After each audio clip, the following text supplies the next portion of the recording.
RNN news मराठीमध्ये आपले स्वागत आहे। बघा RNN न्यूज मराठी, रहा अपडेट, आवाज सर्वसामान्य माणसाचा। RNN news Marathi.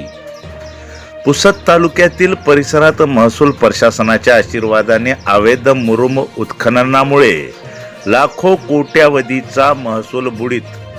प्रत्यक्षात कमी ब्रासची रॉयल्टी भरून अनेक पटीने अवैधरित्या उत्खनन करीत असल्याचा गंभीर प्रकार समोर येत आहे।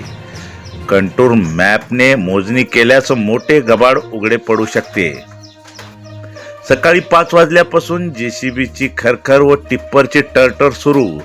पुसद महसूल प्रशासन राम भरोसे की गांधी भरोसे। तालुक्यातील दक्षिण पट्ट्यातील परिसरात आडजात जातीच्या वृक्षाची कत्तल करून पर्यावरणाचा मोठ्या प्रमाणात नाश केला जात आहे।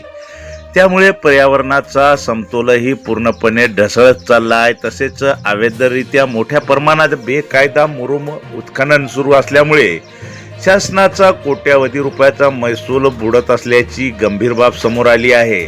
महसूल विभागाच्या आशीर्वादाने नाममात्र रॉयल्टी भरून हजारो ब्रास गौण खनिजाच्या उत्खननाचा गोरखधंदा शहरातील मुरुम माफियांनी मोठ्या जोमात सुरू केला आहे।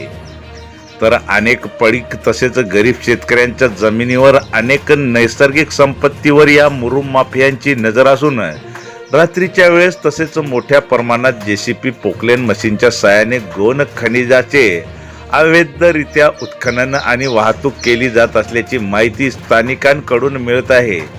त्यामुळे पंचकोशीत अवैध गौण खनिज माफियांचा सुळसुळाट झाल्याचे चित्र पाहावयास मिळत आहे। अवैधरित्या खोदकाम सुरू असलेल्या गौण खनिज खदानीतून हजारो ब्रास मुरुमची वाहतूक दिवस रात्र सुरू असल्याचे आढळत आहे। अनेक वाहने ओव्हरलोड स्थितीत सुसाट धावत असल्याने रस्त्याचे मोठ्या प्रमाणात नुकसान होत असून नागरिकांच्या सुरक्षेलाही धोका निर्माण झाला आहे। काही वाहनांवर क्रमांक फलक नसल्यामुळे कदाचित अपघात झाल्यास संबंधित वाहन ओळखणे कठीण होऊ शकते, अशी परिस्थिती निर्माण झाली आहे। गौण खनिजावर नियंत्रण ठेवण्याची जबाबदारी गाव पातळीवरील तलाठी तसेच मंडळ अधिकारी यांच्यावर असते।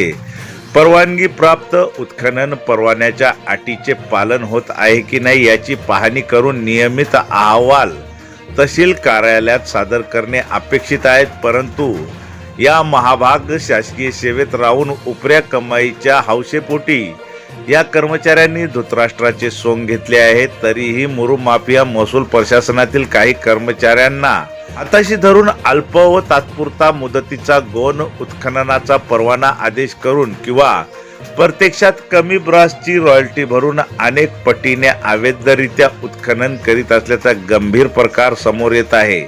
काही ठिकाणी नावापुरते रॉयल्टी भरली जाते, परंतु प्रत्यक्षात त्यापेक्षा कित्येक पटीने मुरुमाचे जेसीबी व पोकलेन मशीनच्या सहाय्याने मुरुमाचे उत्खनन केले जाते।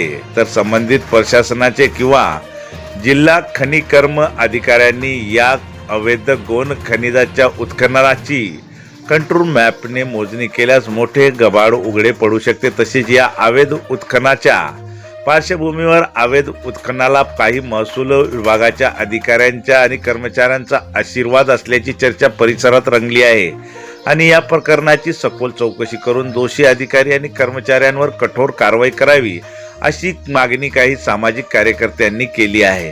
केवळ चौकशीचा फसवणुकीचा धोरण न ठेवता प्रत्यक्ष स्थळ पाहणी करून ठोस कारवाई करावी, अशी मागणी तक्रारकर्त्यांनी केली आहे। मात्र एकीकडे कागदावर महसुलाचे टार्गेट वाढत असताना दुसरीकडे तालुक्यात राजेरोसपणे सुरू असलेल्या अवैध उत्खननामुळे कोट्यावधीचा शासनाचा महसूल बुडत आहे। शिवाय तालुक्याच्या पर्यावरण समतोलही पूर्णपणे ढसळत चालला आहे। तो रोखण्याचा केवळ प्रयास सुरू आहे। त्यामुळे निसर्गाची उघड लूट आहे। त्यामुळे हे अवैध उत्खनन रोखणार कोण, असा सवाल सर्वसामान्य नागरिकांपुढे निर्माण झाला आहे।